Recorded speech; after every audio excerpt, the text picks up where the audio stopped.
मेरे प्यारे दोस्तों, स्वागत है आप सभी का आपके गुरुजी चैनल एसपीजा चैनल पे। और आज मैं आप लोगों को सिखाने जा रहा हूँ दो चर वाले रैखिक समीकरण, जिसमें कि इससे पहले आप लोगों के लिए पार्ट 1 बनाया जा चुका है और शायद आप लोग देख भी चुके हैं। जो बच्चे नहीं देखे हैं, जो विद्यार्थी नहीं देखे हैं, जो दोस्त नहीं देखे हैं, वो डिस्क्रिप्शन बॉक्स में वीडियो का लिंक रहता है, उसको देख लीजिए और सीख लीजिए। और उसके बाद अगर ये वीडियो देखते हैं तो बहुत ही अच्छे से समझ में आएगा, कहीं से कोई दिक्कत नहीं आएगा मेरे प्यारे भाइयों।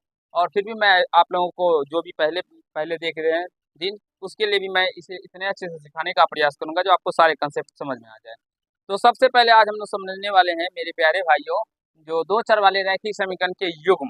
दो चर वाले रैखिक समीकरण के युग्म एक बार हम देख लेते हैं जो क्या इस साइड आप लोगों को अच्छे से दिखाई पड़ता है। हाँ, पड़ रहा है।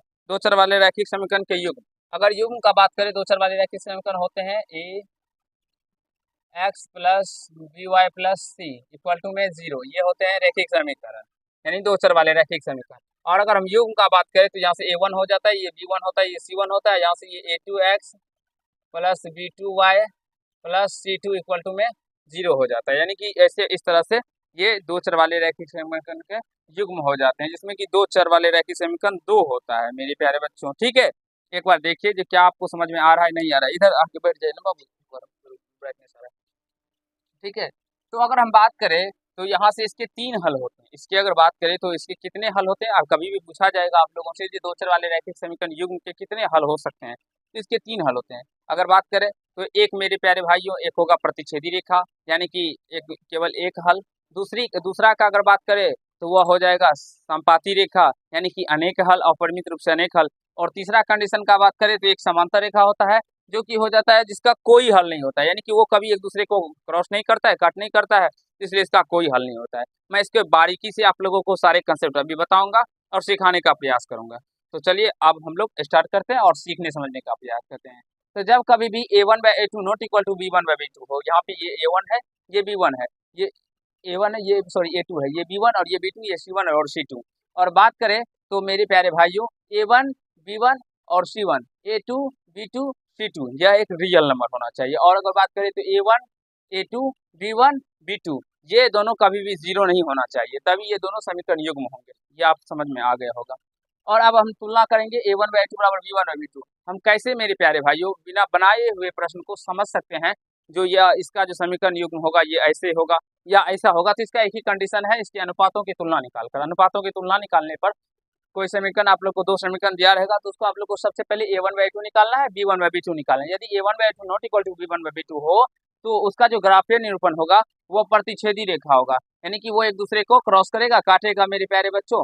तो जब कभी भी एक दूसरे को एक काटेगा तो यानी कि एक पॉइंट पे काटता है, किसी न किसी पॉइंट पे काटता है, तो इसीलिए उसके केवल एक हल होते हैं। और द्वितीय हल का मतलब दूसरा हल कोई नहीं होगा, यानी कि केवल और केवल एक हल होंगे। और अगर आप लोगों से समीकरण युग्म पूछा जाए तो समीकरण युग्म क्या होगा, अवरोधी होगा और ये संगत होगा। अवरोधी होगा और संगत होगा पूछा जाता है। और अगर आप लोग ऑब्जेक्टिव बनाए होंगे क्लास 10th में मेरे प्यारे भाइयों गैस पेपर से, तो देखेंगे जो इसका मेरे प्यारे भाइयों कम से कम 50-60 ऐसे प्रश्न है जो कि आप लोग को गैस पेपर में देखने को मिलेंगे ऑब्जेक्टिव। अगर आप लोग इसको अच्छे से एक बार बारीकी से देख लेते हैं, सीख लेते हैं, समझ लेते हैं, तो 50-60 प्रश्न आपके गैस पेपर के वैसे सही हो जाएंगे। बोलेंगे सर एग्जाम में कितने पूछते हैं, तो मेरे प्यारे भाइयों इस वीडियो से आप लोग को 2-3 नंबर का प्रश्न जरूर ही आपके एग्जाम में मिलेगा, क्योंकि ये पूछ दिया जाता है जो कब मेरे प्यारे बच्चों संपाती रेखा होगा, तो कब होगा, तो a1/a2 बराबर b1/b2 बराबर c1/c2। जब अनुपातों की तुलना a1/a2 बराबर b1/b2 बराबर c1/c2 हो, तब जो उसका ग्राफीय निरूपण होगा वह संपाती रेखा होगा। संपाती रेखा का मतलब हुआ वो एक दूसरे यानी एक लाइन दूसरे लाइन जो होगा वो एक दूसरे के ऊपर ही होगा। जैसे कि ये रेखा है मेरे प्यारे भाइयों, इसी रेखा के ऊपर में दूसरा रेखा भी होगा, तो उसी को हम लोग संपाती रेखा कहते हैं।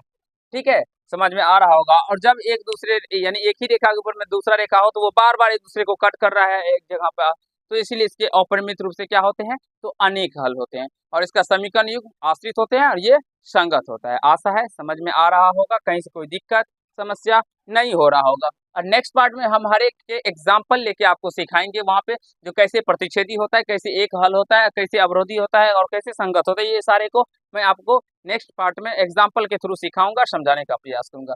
अब तीसरे पॉइंट पे चलते हैं, यानी a1/a2 बराबर b1/b2 not equal to c1/c2 हो। इसके 3 ही कंडीशन होते हैं, मैंने आपको बताया था और आप लोग समझ भी गए होंगे। जब कंडीशन में a1/a2 बराबर b1/b2 हो, हाँ बराबर, और c1/c2 बराबर में ना हो, तो मेरे प्यारे भाइयों तो मेरे प्यारे दोस्तों क्या करना है, तो इस कंडीशन में इसका जो होगा ग्राफीय निरूपण एक समांतर रेखा को रिप्रेजेंट करेगा। समांतर रेखा को क्या करेगा, रिप्रेजेंट करेगा। और जब ये समांतर रेखा को रिप्रेजेंट करेगा तब जो इसका हल होगा वो कोई हल नहीं होगा। क्यों नहीं होगा, क्योंकि ये एक दूसरे को कभी भी इंटरसेक्ट नहीं कर रहे हैं, काट नहीं रहे हैं, क्रॉस नहीं कर रहे हैं, तो इसीलिए इसका कोई हल नहीं होगा और यह जो इसका समीकरण युग्म होगा यह असंगत होगा। आशा है यहाँ तक जो मैंने आपको समझाया, सिखाया, बताया आप लोगों को समझ में आया होगा, कहीं से कोई दिक्कत नहीं हुआ होगा और आप लोग अच्छे तरीके से इसको सीख भी पाए होंगे। फोन आ रहा है, देख लेते मेरे प्यारे भाइयों, अभी फोन आ रहा है तो हम देख लेते हैं किसका आ रहा था बाबू। अच्छा कोई बात नहीं, ठीक है, यहाँ तक आप लोग समझ गए होंगे, सीख लिए होंगे, कहीं से कोई दिक्कत नहीं हुआ होगा। आप लोग एक बार देखिए और समझने का प्रयास कीजिए मेरे प्यारे भाइयों। ये पार्ट जो है बहुत ही इम्पोर्टेंट है आप लोग को। इस पार्ट से जब मैं आप लोग को एक्सरसाइज 3.1 बताऊंगा, ये प्रश्न बताऊंगा, तो वहां पे भी इस यानी कि इस पार्ट का बहुत ही ज़्यादा यूज होगा। इस पार्ट में भी इस पॉइंट का बहुत ही ज़्यादा यूज होगा। तो इस सारे कंसेप्ट को आप लोग को सीखना होगा, बार बार प्रैक्टिस करना होगा। और आप लोग क्या कीजिएगा, जहाँ सोते होंगे मेरे प्यारे भाइयों, घर में आप लोग को इसी के ऐसे एक चार्ट बना लेना है, चार्ट पेपर पे बना के उसको सीधे सामने में चिपका दीजिएगा, जिससे कि आप लोग सोते उठते जागते बैठते खाते पीते उसको देखेंगे तो फिर आपको बार बार ये याद रहेगा और आप लोग उसे भूल नहीं पाइएगा। तो चलिए आज के पार्ट में इतना ही करते हैं। नेक्स्ट पार्ट में हम लोग चैप्टरों के प्रश्न या आप लोग का कमेंट आएगा तो मैं इस पे एक एक एग्जाम्पल लेके समझाऊंगा, जो कैसे प्रतिच्छेदी रेखा होता है, कैसे समांतर रेखा होता है, कैसे संपाती रेखा होता है, ये प्रूव्ड करके दिखाऊंगा। तब तक के लिए आज के पार्ट में इतना ही करते हैं। अगर आप लोग को ये सेशन अच्छा लगा हो तो वीडियो को लाइक कर दीजिएगा।